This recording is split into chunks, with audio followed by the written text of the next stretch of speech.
So hey guys, welcome to Biology in Blood. This is Shubham Shrivastava and in this video we are going to discuss the exercise questions and their solutions of the chapter Reproduction in Organisms. तो शुरू करते हैं। तो पहला question क्या है? पहला question इसमें कह रहा है कि why is reproduction essential for organism?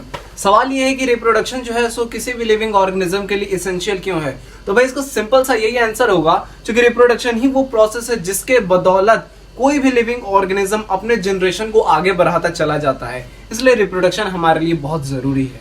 दूसरा क्वेश्चन इसमें कह रहा है कि which is better mode of reproduction, sexual और एसेक्सुअल? व्हाई? कह रहा है कि सेक्सुअल और एसेक्सुअल रिप्रोडक्शन में कौन सा रिप्रोडक्शन का जो मेथड है वो ज्यादा सही है और क्यों सही है। तो इसका सिंपल सा आंसर ये होगा कि भाई एसेक्सुअल और सेक्सुअल के बीच में सेक्सुअल मोड ऑफ रिप्रोडक्शन जो है ये ज्यादा बेटर है। ये बेटर इसलिए है क्योंकि यही वो मोड ऑफ रिप्रोडक्शन है जिसमें कि वेरिएशन देखने को मिलता है और यही वेरिएशन एक समय में ये इवोल्यूशन में बदल जाता है। मतलब वेरिएशन आने से क्या होता है कि लिविंग ऑर्गेनिज्म पहले से थोड़ा एडवांस हो जाते हैं, तो जो भी प्रॉब्लम्स होती हैं उनको प्रीवियस जनरेशन में वो धीरे धीरे सॉल्व होते चले जाती हैं। इसीलिए sexual mode of reproduction is the better mode of reproduction. Third question हमारे सामने आ रहा है कि why is offspring formed by asexual reproduction referred to as clone? और क्लोन क्यों कहते हैं हम उन बच्चों को जो एसेक्सुअल मोड ऑफ रिप्रोडक्शन से जन्म लेकर के आते हैं? देखो एसेक्सुअल रिप्रोडक्शन में क्या होता है, जिस तरीके के पेरेंट्स होते हैं हु बहू वैसा ही उनका ऑफस्प्रिंग होता है, एकदम फोटोकॉपी होता है। जैसे किसी भी इंसान का फोटो खींच करके उसके सामने रख दोगे वैसा ही एकदम हु बहू उस तरीके का उनका ऑफस्प्रिंग होता है। सो इसी कारण से हम उन्हें क्लोन कहते हैं। नेक्स्ट क्वेश्चन नंबर 4 ये कह रहा है कि offspring form due to sexual reproduction have better chances of survival. Why is this statement always true?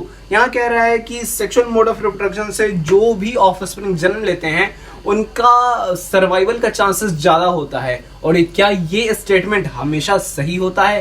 देखो जो सेक्सुअल मोड ऑफ रिप्रोडक्शन से जन्म लेते हैं उनका सर्वाइवल का चांसेस ज्यादा होता है, नो डाउट, कोई डाउट नहीं है, क्योंकि इसमें फिर वेरिएशन आएगा और वेरिएशन आएगा तो उससे अपने एनवायरनमेंट में रहने में और आसानी होगी, उससे स्टेबिलिटी मिलेगा। ये एकदम सही स्टेटमेंट है। लेकिन यहाँ जो सेकंड क्वेश्चन इसमें कह रहा है कि क्या ये स्टेटमेंट हमेशा सही होता है? तो नहीं, हमेशा ये स्टेटमेंट सही नहीं होता है। कभी कभी क्योंकि एसेक्सुअल मोड ऑफ रिप्रोडक्शन से भी जो ऑफस्प्रिंग आते हैं उनका भी सर्वाइवल बहुत अच्छे से होता है, क्योंकि उसमें टाइम कम कंज्यूम होता है, तो उस दौरान वो नंबर ऑफ स्पीशीज ज्यादा प्रोड्यूस कर सकते हैं। तो इस कारण से ये स्टेटमेंट हमेशा सही नहीं होता है। नेक्स्ट क्वेश्चन है क्वेश्चन नंबर 5 ये कह रहा है कि how do progeny form from asexual reproduction differ from form by sexual reproduction? मतलब एसेक्सुअल और सेक्सुअल रिप्रोडक्शन से जो प्रोजेनी आते हैं वो डिफर किस तरीके से हैं? तो भाई जो एसेक्सुअल से आते हैं वो अपने पेरेंट्स के हूबहू क्लोन होते हैं, और चूंकि जो एसेक्सुअल से जो सेक्सुअल से आते हैं उनमें गैमेट का फ्यूजन हो रहा है, तो वो अपने प्रीवियस जनरेशन से थोड़े अलग होते हैं, थोड़ा वेरिएशन शो करते हैं। क्वेश्चन नंबर 6 ये कह रहा है कि distinguish between asexual and sexual reproduction. Why is vegetative reproduction also considered as a type of asexual reproduction? यहाँ एसेक्सुअल और सेक्सुअल के बीच में डिफरेंस को पूछ रहा है। तो तुम्हें ऑलरेडी मैंने बता रखा है कि सेक्सुअल रिप्रोडक्शन एक ऐसा प्रोसेस है जिसमें सिंगल पेरेंट सफिशिएंट होते हैं नए ऑफस्प्रिंग को जन्म देने के लिए। वहीं सेक्सुअल रिप्रोडक्शन एक ऐसा प्रोसेस है जिसमें कि 2 पेरेंट्स का जरूरत होता है, एक मेल पेरेंट और दूसरा फीमेल पेरेंट। ये दोनों आपस में मिलते हैं और इनके गैमेट्स का फ्यूजन होता है और नया ऑफस्प्रिंग तैयार होता है।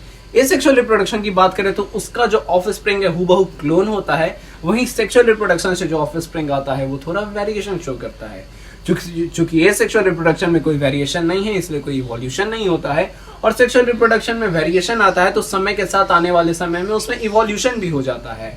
अगर हम इसकी बात करें, एसेक्सुअल रिप्रोडक्शन की बात करें, तो ये टाइम जो है इसमें बहुत कम लगता है, और वहीं सेक्सुअल रिप्रोडक्शन बहुत टाइम टेकिंग प्रोसेस है, लंबा चौड़ा प्रोसेस है।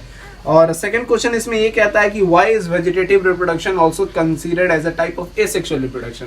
क्योंकि वेजिटेटिव रिप्रोडक्शन में क्या होता है कि किसी भी तरीके के गैमेट का फ्यूजन नहीं होता है। यहाँ पर जो वेजिटेटिव पार्ट्स हैं, फॉर एग्जांपल किसी भी पेड़ या पौधा का टहनी हो गया, किसी भी पेड़ पौधा का जो रूट है वो हो गया, या उसका लीफ हो गया, इनके मदद से रिप्रोडक्शन हो जाता है। और तो यहाँ पर गैमेट का फ्यूजन नहीं होता है, इसलिए हमने इसे एसेक्सुअल रिप्रोडक्शन के अंदर डाल दिया है। क्वेश्चन नंबर 7 हमारे सामने ये है कि what is vegetative propagation, give 2 suitable example. Okay, तो वेजिटेटिव प्रोपेगेशन क्या है? रिप्रोडक्टिव पार्ट और वेजिटेटिव पार्ट, ये किसी भी प्लांट के 2 पार्ट होते हैं।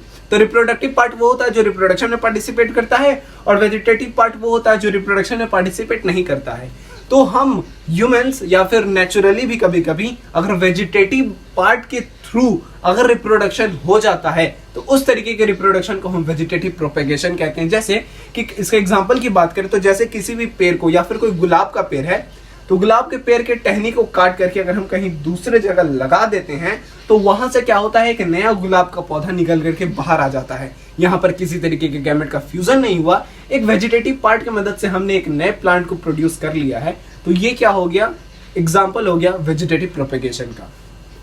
नेक्स्ट क्वेश्चन ये कह रहा है कि define juvenile phase, reproductive phase and senescent phase. तो 3 तरह का फेज है भाई। जुवेनाइल फेज, जब किसी भी लिविंग ऑर्गेनिज्म का जन्म होता है और जन्म होते होते उसका डेवलपमेंट होता है और एक ऐसे एज पर पहुंचता है जहां से वो सेक्सुअली मैच्योर होता है, मतलब अब वो सेक्सुअल रिप्रोडक्शन कर सकता है। तो वो रिप्रोडक्शन करने से पहले का जो जितना भी फेज है, जन्म लेने से रिप्रोडक्शन करने के बीच का फेज, इसे हम कह देते हैं जुवेनाइल फेज।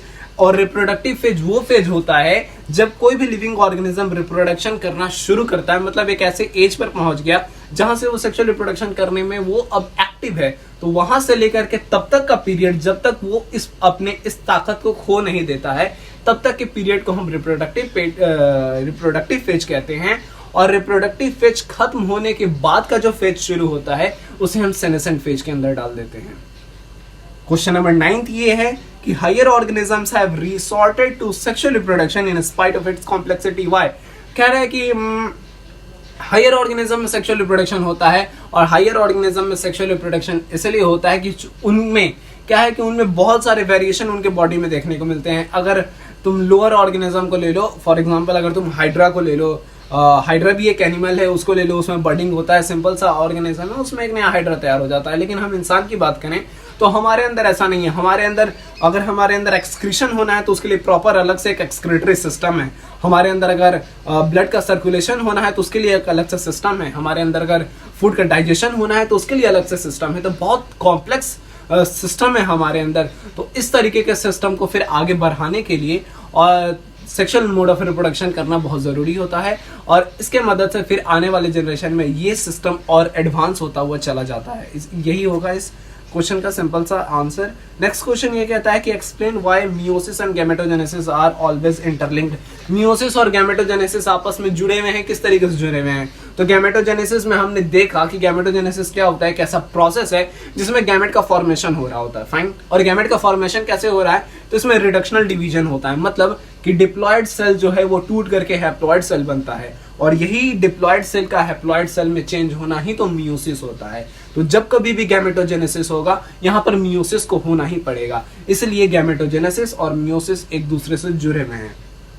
नेक्स्ट क्वेश्चन ये कहता है कि identify each part of the flowering plant and right whether it is haploid और डिप्लॉयड। यहाँ पे कुछ लिखा हुआ है, ओवरी, एंथर, एक पॉलन, मेल गैमेट, जाइगोट, और बताना है इसमें से कि कौन इसमें से डिप्लॉयड है और कौन हैप्लॉयड है। तो ओवरी प्लांट का पार्ट है तो ये डिप्लॉयड हो जाएगा, एंथर ये भी डिप्लॉयड हो जाएगा, एग की बात करें तो ये गैमेट होता है तो ये हैप्लॉयड हो जाएगा, पॉलन ये भी हैप्लॉयड हो जाएगा, मेल गैमेट हैप्लॉयड हो जाएगा, एंड जाइगोट ये डिप्लॉयड हो जाएगा, फाइन। क्वेश्चन नंबर 12 ये कहता है define external fertilization and mention its disadvantage. External fertilization क्या है? तो ऐसा फर्टिलाइजेशन जो किसी भी लिविंग ऑर्गेनिज्म के बॉडी के बाहर हो। बताया था टाइप्स ऑफ फर्टिलाइजेशन 2 तरीके के होते हैं, इंटरनल और एक्सटर्नल। इंटरनल में गैमेट्स का फ्यूजन बॉडी के अंदर होता है, वहीं एक्सटर्नल में गैमेट का फ्यूजन जो होता है वो बॉडी के बाहर किसी दूसरे मीडियम सच एज वाटर वहां पे होता है। तो इसी को एक्सटर्नल फर्टिलाइजेशन कहते हैं। इसका डिसएडवांटेज क्या है? क्योंकि एक्सटर्नल मीडियम में फर्टिलाइजेशन होना है तो हो सकता है गैमेट अपना रास्ता भूल जाए, या फिर गैमेट एक दूसरे से अपोजिट डायरेक्शन में अगर मूव कर जाए वाटर के फ्लो से ही, तो यहाँ पर chances of fusion of gamete ये डिक्रीज कर जाता है।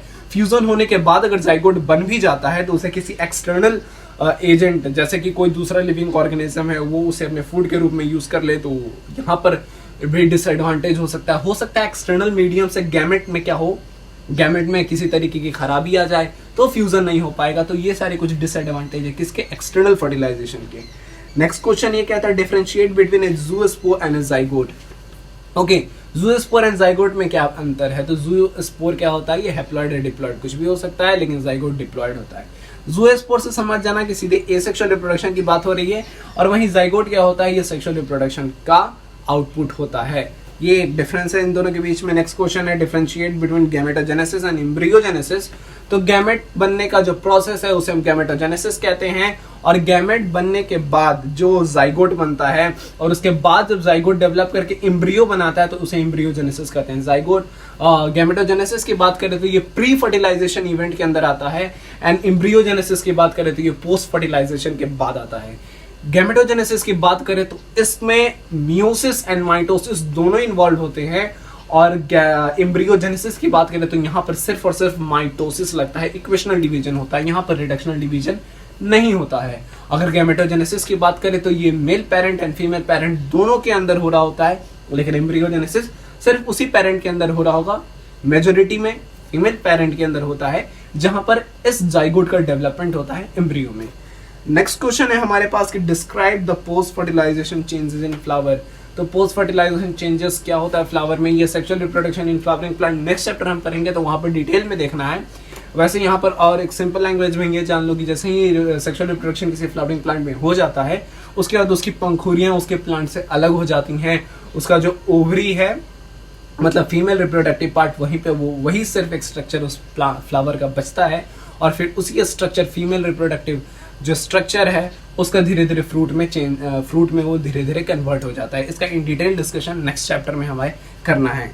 अगला क्वेश्चन हमारे पास है कि व्हाट इज बाइसेक्सुअल फ्लावर। तो भैया ऐसा फ्लावर जिसके अंदर male reproductive system and female reproductive system दोनों मौजूद है उसे हम बाइसेक्सुअल फ्लावर कह देते हैं। आगे इसी क्वेश्चन का सेकंड पार्ट है कि collect 5 bisexual flower from your neighbour and with the help of teacher find out their common and scientific names. तुम अपने आस पड़ोस से किसी भी तरीके का 5 बाइसेक्सुअल फ्लावर को कलेक्ट करो और फिर उसके साइंटिफिक नेम वगैरह इस और कॉमन नेम इसका जांच करो। ये तुम्हारे ऊपर है, तुम्हारे पड़ोस में कौन सा फ्लावर मौजूद है तुम उसे कलेक्ट कर सकते हो।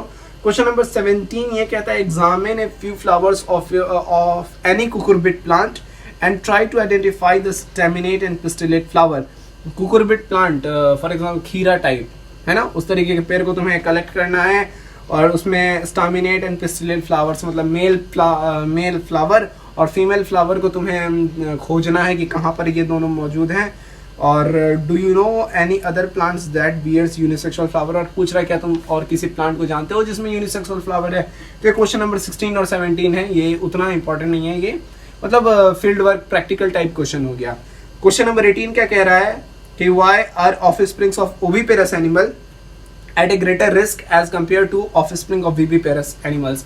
ओविपेरस और विविपेरस मैंने बताया, ओविपेरस वो लिविंग ऑर्गेनिज्म है जिनके बच्चे का डेवलपमेंट बॉडी के अंदर कुछ हो जाता है और कुछ बॉडी के बाहर होता है। जैसे एग लेइंग एनिमल्स बर्ड्स वगैरह हैं, उनका एग का फॉर्मेशन तो बॉडी के अंदर हो गया लेकिन एग का डेवलपमेंट बॉडी के बाहर होता है।